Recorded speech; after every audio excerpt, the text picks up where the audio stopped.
Il arrive parfois que ma fille me pose des questions, disons, suspectes. D'un air innocent un lundi soir, et alors que la nuit est tombée depuis un bon moment, elle demande où sont ses baskets et son ballon. Ou encore un dimanche matin où elle s'est levée tôt, elle nous dit de rester bien tranquillement au lit, et au fait, elle est où la télécommande?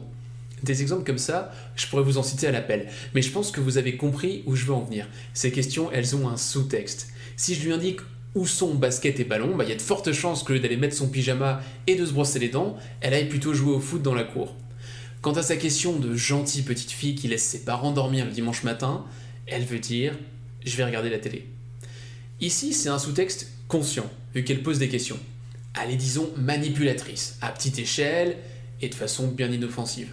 Donc évidemment, répondre de façon honnête et transparente à sa question, ça semble pas être la meilleure ligne à suivre en termes d'éducation. Et plutôt que de lui donner l'emplacement de ses baskets, je lui indique la localisation de sa brosse à dents. Bon allez, je suis Antoine et vous êtes sur Ingévente, le podcast qui aide les commerciaux à vendre mieux pour mieux vendre. Bonjour à tous.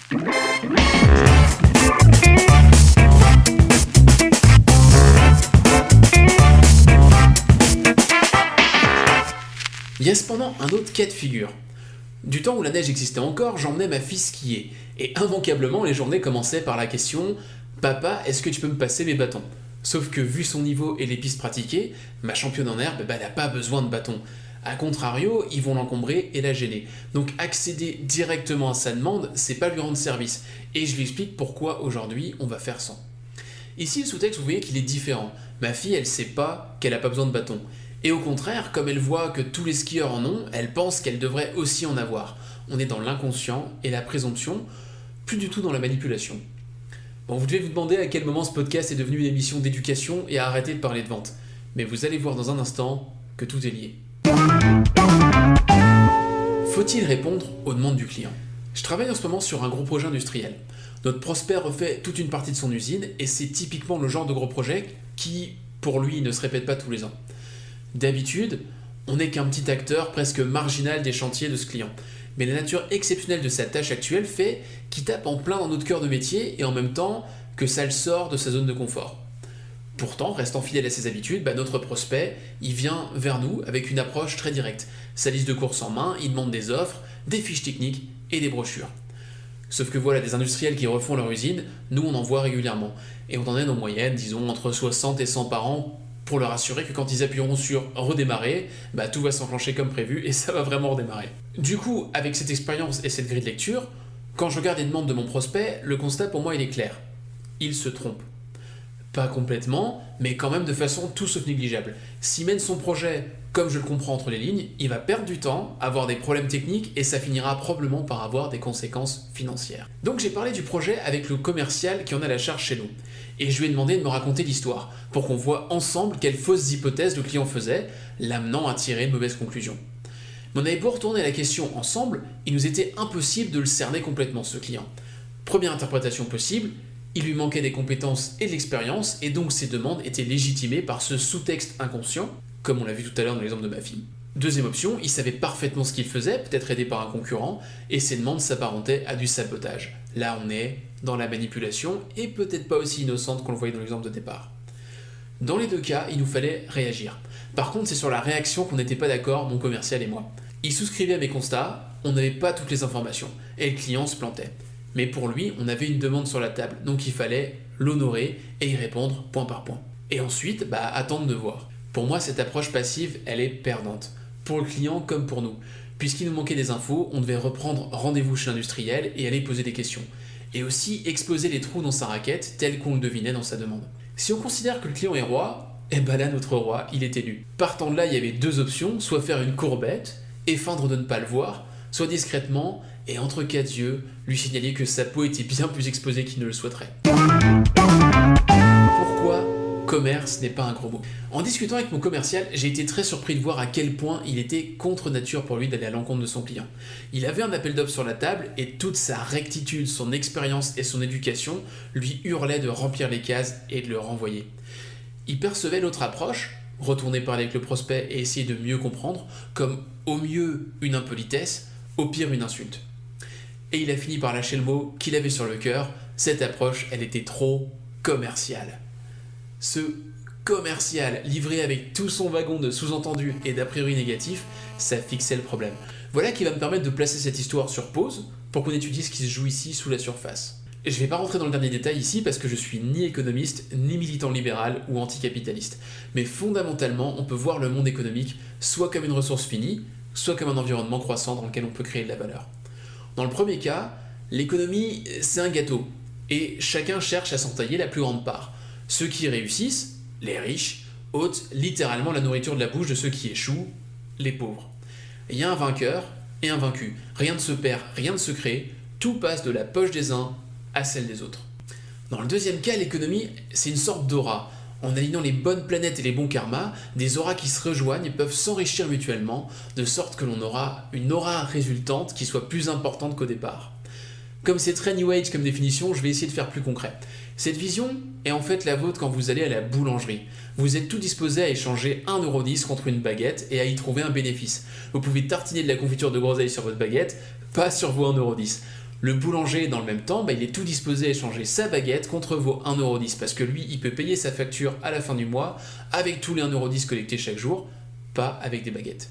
On voit donc que les deux parties retirent de la satisfaction de l'échange et que le niveau global de satisfaction s'est donc élevé par l'intermédiaire du commerce. Il y a une manière à la fois élégante et pertinente de décrire ces deux points de vue sur le commerce. La théorie des jeux. Cette science, qui a été développée par Oscar Morgenstern et John von Neumann dans la deuxième moitié du XXe siècle, elle a décroché la bagatelle de 11 prix Nobel d'économie depuis son introduction en 1944. Elle permet d'étudier des mécanismes économiques, mais aussi sociologiques ou politiques, en les modélisant avec des jeux mathématiques. En théorie des jeux, la première vision du commerce serait décrite comme un jeu à somme nulle.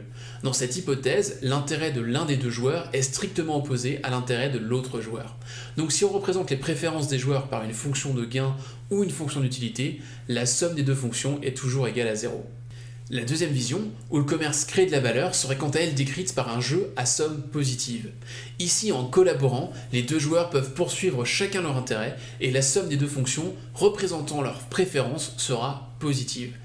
Les échecs, le poker ou la belote, c'est des jeux à somme nulle, et il existe dans le même temps une pléthore de jeux collaboratifs qui sont des jeux à somme positive. Laissez-moi maintenant vous donner ma conviction profonde. Le commerce est un jeu à somme non nulle. Et c'est l'éthique et le professionnalisme du commercial qui va déterminer si la somme est positive ou négative. Le dilemme du prisonnier.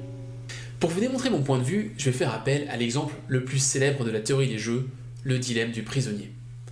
Deux braqueurs de banque sont arrêtés, appelons-les Bob et Pamela. Malheureusement pour les policiers, ils n'ont pas été pris en flagrant délit. Ils doivent donc les faire parler. Pour ce faire, les inspecteurs placent Bob et Pamela dans deux cellules séparées. Ils entrent ensuite simultanément dans les deux pièces et proposent à chacun un marché. Ils peuvent dénoncer l'autre ou se taire. Si Bob dénonce Pamela et que Pamela dénonce Bob, ils seront condamnés tous les deux à 10 ans de prison. Si Bob dénonce Pamela et que Pamela, elle se tait, Pamela sera condamnée à 20 ans de prison et Bob sera libéré. En revanche, si Bob se tait et que Pamela dénonce Bob, tout à fait logiquement, Pamela sera libérée et Bob écopera de 20 ans de prison. Enfin, dernier cas de figure, si Bob se tait et que Pamela se tait, les policiers n'auront pas de preuves et juste une suspicion. Bob et Pamela seront condamnés à 1 an de prison. Si on fait une somme des fonctions de gain des deux joueurs, on voit bien que la somme n'est pas nulle. Suivant la façon de jouer de chacun, de Bob et Pamela, ils s'en sortiront soit très bien, soit très mal.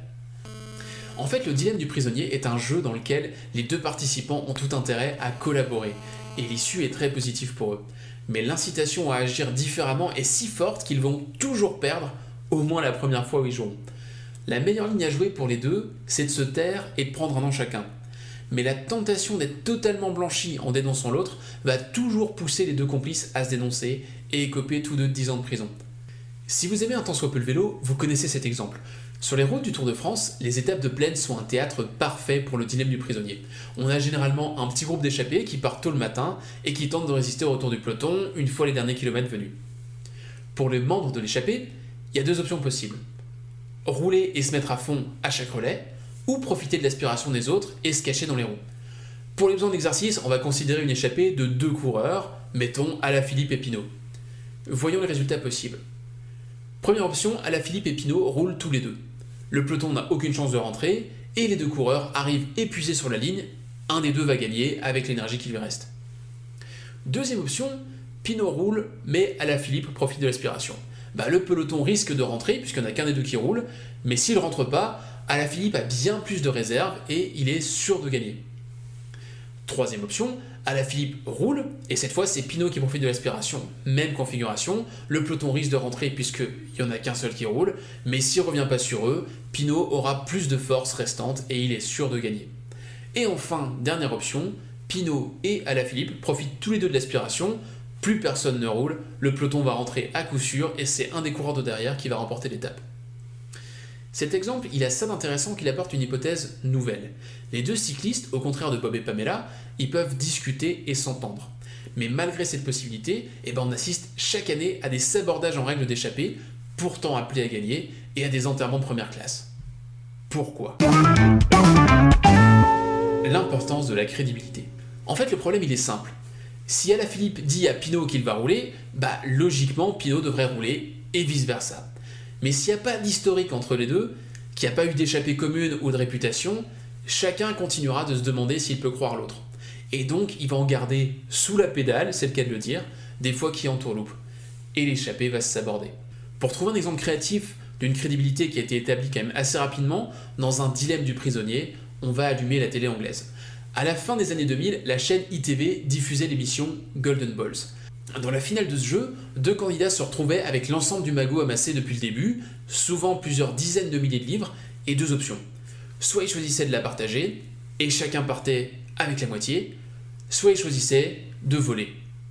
Si un des deux choisissait de voler, alors que l'autre choisissait de partager, le voleur partait avec tout et l'autre avec rien. Et si les deux choisissaient de voler, tous deux repartaient les mains vides. Du coup, régulièrement, alors que les candidats se promettaient, la main sur le cœur, qu'ils allaient choisir de partager, que c'était contre leur valeur de voler, un des deux choisissait de voler et repartait avec tout. Et parfois même, les deux tentaient de voler et repartaient les mains vides, jusqu'à ce qu'un candidat trouve la martingale. Nick, Abraham. Un candidat dénommé Nick, opposé en finale au malheureux Ibrahim, va prendre le problème à l'envers. Au lieu de jurer ses grands dieux qu'il allait partager, il annonce la couleur franchement. Ibrahim, je veux que tu saches que je vais voler. C'est sûr et certain à 100%, je vais voler. Je veux que tu me fasses confiance et que tu choisisses de partager. Si tu choisis de partager, je te promets qu'après l'émission, je divise les gains et je te donne la moitié. Mais dans l'immédiat, je vais voler. Forcément, Ibrahim est interloqué. La négociation qui va suivre va tellement dépasser les standards habituels qu'elle sera grandement coupée au montage. Mais à la fin, résigné, Ibrahim sait qu'il a le choix entre voler lui aussi et repartiront tous les deux les mains vides, ou alors partager. Bien sûr, ce faisant, il est sûr de ne pas toucher l'argent, mais dans l'hypothèse où Nick tient parole, il retombera sur ses pieds. Et il a rien à perdre. Donc, il choisit de partager. Et là, coup de théâtre, Nick choisit aussi de partager. Tous les deux repartent avec des sous, et Nick devrait sans doute éviter de croiser Ibrahim, qui pourrait tenter de lui arracher les yeux pour lui avoir fait mal à la tête comme ça. Et la vente dans tout ça. Bon, pour illustrer mon propos, je suis parti un peu loin. Alors laissez-moi recentrer le débat. Puisque la vente est d'après moi un jeu à somme non nulle, voyons comment on pourrait y appliquer le dilemme du prisonnier. Je vous préviens, ça va être schématique, mais foncièrement, croyez-moi, c'est juste. On a un vendeur, mettons Bob, et un acheteur, Manfred.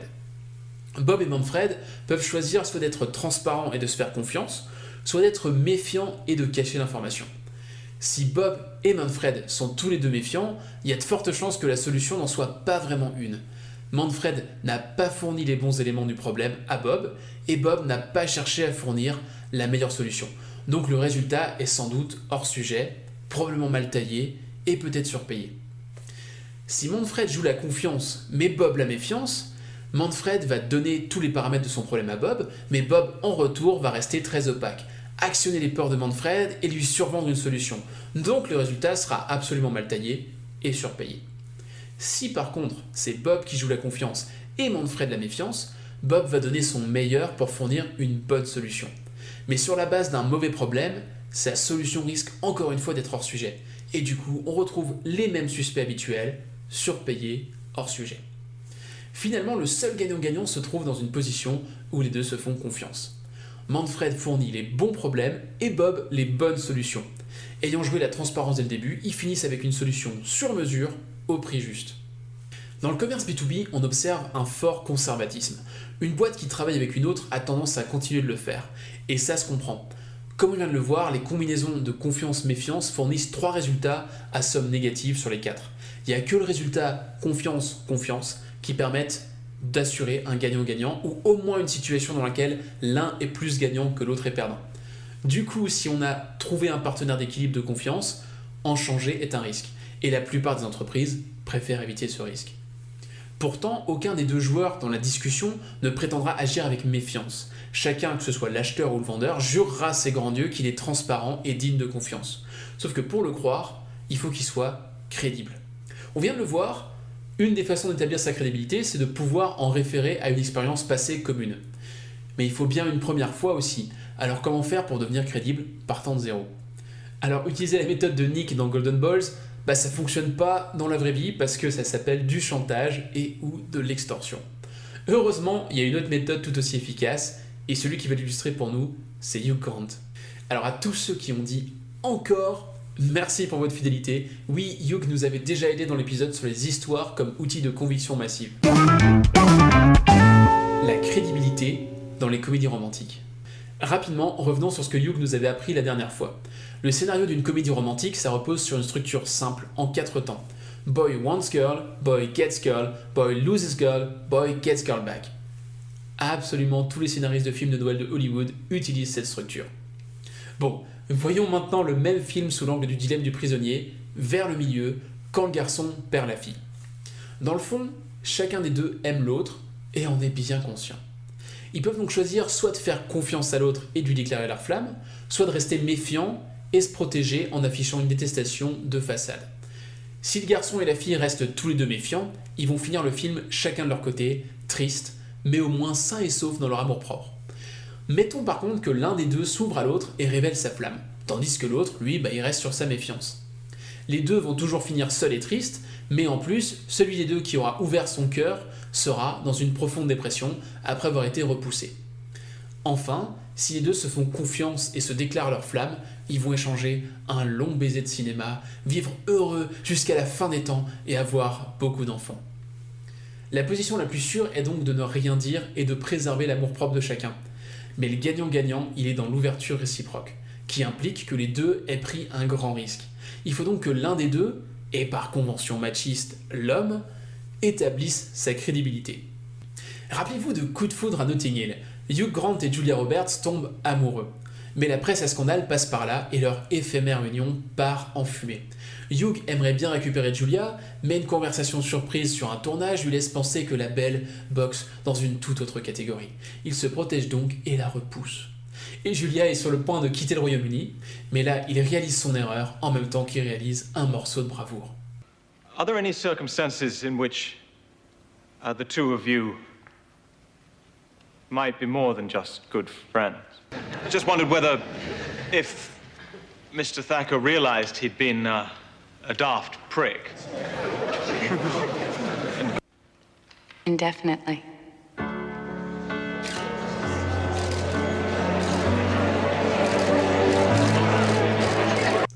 Hugh prend le risque de se ridiculiser devant tout un parterre de journalistes et au milieu d'une conférence de presse. Il fait le premier pas et reconnaît avoir été idiot.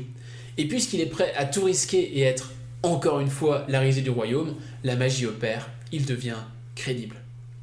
S'ensuit évidemment l'ouverture des deux amoureux l'un à l'autre, et le gagnant-gagnant, ils vécurent heureux, et Julia est enceinte dans le générique de fin. Ce risque, ce rituel de passage, on le retrouve partout. Tenez, histoire que j'arrête de m'acharner un peu sur Hugh Grant, prenez Benoît Poulvord dans Podium.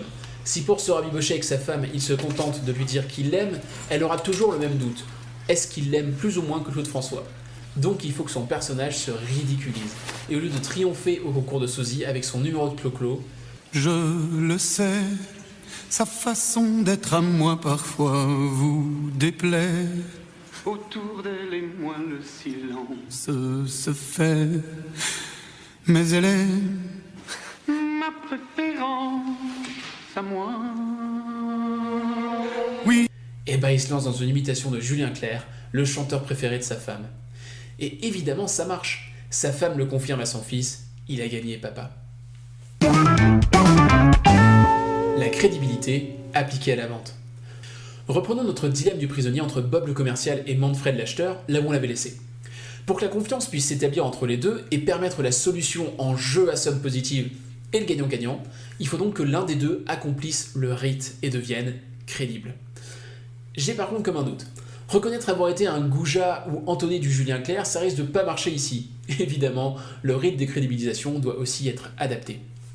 Commençons par Bob le commercial. Pour Bob, il existe plusieurs façons de démontrer sa crédibilité. Une des plus efficaces, c'est sans doute de venir avec une super info. Quelque chose que l'acheteur devrait savoir sur son entreprise, sa branche, son application ou son métier, et qui l'ignore. En gros, le commercial porte une information à haute valeur ajoutée sur l'autel sacrificiel de la relation future gagnant-gagnant entre l'acheteur et lui. Et on va voir dans un instant une autre méthode utile à l'occasion. De l'autre côté, Manfred l'acheteur peut lui aussi faire une démarche proactive pour montrer sa crédibilité. Il peut arriver par exemple qu'il ait besoin d'une deuxième offre, et que donc il rencontre Bob le commercial en second rideau. Cependant, pour que cette manœuvre lui soit utile, il faut que Bob ait une chance de vraiment concurrencer le favori actuel. Sinon, c'est une perte de temps pour tout le monde. Manfred peut donc montrer sa bonne foi en présentant un décideur haut placé de son côté à Bob pour lui témoigner de l'importance pour l'entreprise cliente de mettre en concurrence les cerveaux de ses fournisseurs. Si vous êtes un commercial B2B un peu expérimenté, vous avez sans doute souri à l'évocation de cette concession de Manfred. Ouais, dans la vraie vie, il est extrêmement rare qu'un acheteur fasse cette démarche spontanément. Mais on n'est pas à Hollywood, les choses n'ont pas à se réaliser d'elles-mêmes pour être belles. Vous pouvez, en tant que commercial, communiquer avec l'acheteur et lui demander des gages de crédibilité. À chaque fois que, personnellement, j'ai l'intuition que je suis là pour fournir une deuxième offre, je demande cette concession à l'acheteur. Et je lui dis frontalement que je ne remettrai pas d'offre dans le cas contraire. Ça peut sonner comme du chantage, moi je le vois plutôt comme une crédibilisation pour l'avenir. En effet, quand je m'investis dans un projet, je le fais vraiment. Je consacre du temps au client et mon temps, c'est pas gratuit pour mon employeur. Donc le fait de le dédier à des projets où le prospect joue le jeu, ça souligne à la fois qu'on jette pas l'argent par les fenêtres et qu'on fait jamais les choses à moitié. En gros, le projet se fera dans l'optique du gagnant-gagnant ou il se fera sans nous. Je me répète, le commerce est un jeu à somme non nulle. Et puisqu'il dépend du commercial de choisir si ce sera une somme positive ou négative, je fais le pari de la positivité. Rappelez-vous du projet dont je parlais au début. Celui où mon commercial et moi, on n'avait pas la même vision de la stratégie gagnante-gagnante pour tout le monde. Il se trouve que j'ai eu l'occasion de tester mes hypothèses de départ, puisqu'on a effectivement revu le client. Et il s'est avéré que les deux sous-textes étaient à l'œuvre. Nous, on était une deuxième offre, le favori soufflait à l'oreille du client, et dans le même temps, le client était un peu perdu dans son propre projet, comme ses demandes semblaient l'indiquer. Donc on a vraiment ce sous-texte conscient et le sous-texte inconscient. Pour débloquer la situation, je lui ai demandé mon habituel gage de crédibilité et il s'est engagé. On a rencontré 3 nouveaux acteurs côté client impliqués dans la décision et de cette manière, on a pu mieux cerner et qualifier le problème. Et du coup, on a pu proposer une solution qui contenait un gage de crédibilité ultime de notre part. Ce gage, il est assez incroyable. On a poussé toute une partie du scope chez notre concurrent. Oui, vous avez bien compris, on a renoncé à un volet du projet en déroulant le tapis rouge, tambour et trompette pour un autre fournisseur. Pourquoi ? Tout simplement parce qu'on a estimé que pour cette partie du projet, sa technologie était meilleure et mieux adaptée que la nôtre. Cette approche, c'est celle dont parle Tony Hsieh dans son bouquin sur Zappos, Delivering Happiness. Elle consiste à placer la satisfaction client au cœur de tout, en le secouant un peu au besoin, lui demander de s'engager, mais en s'engageant en retour à être 100% honnête vis-à-vis de lui. Quitte à le diriger, si son projet le justifie, vers quelqu'un d'autre. Et cet épisode est déjà drôlement long, alors je vais juste conclure ici en vous donnant l'issue de ce projet. Ça a été un triple gagnant. Premièrement gagnant, le client qui a eu une solution aux petits oignons taillée sur mesure. Le deuxième gagnant, c'est notre confrère qui a pu placer une partie de ses solutions et décrocher une jolie référence. Et le troisième gagnant, c'est nous. Parce que nous, là encore, on a pu décrocher un joli projet et avoir une belle référence. Comme quoi, si le commerce est un jeu à somme positive, on peut quand même lui accoler le second du loto. Tous les gagnants ont joué. Allez, c'est tout pour aujourd'hui et je vous promets qu'on reparlera du bouquin du PDG de Zappos, Delivering Happiness. Il y a plein de choses super intéressantes à voir là-dedans. Si ça vous a plu, n'hésitez pas à vous abonner en cliquant juste en dessous de moi. Vous pouvez aussi le faire sur Apple Podcast, je vous mets le lien dans la description, pour pouvoir emporter la version audio et les épisodes précédents dans votre poche pour vos trajets en bus, en vélo, en voiture ou quand vous faites la vaisselle. Et comme d'habitude, faites de cet épisode un jeu à somme positive, partagez-le avec un ami, un proche ou un comptable. À jeudi prochain.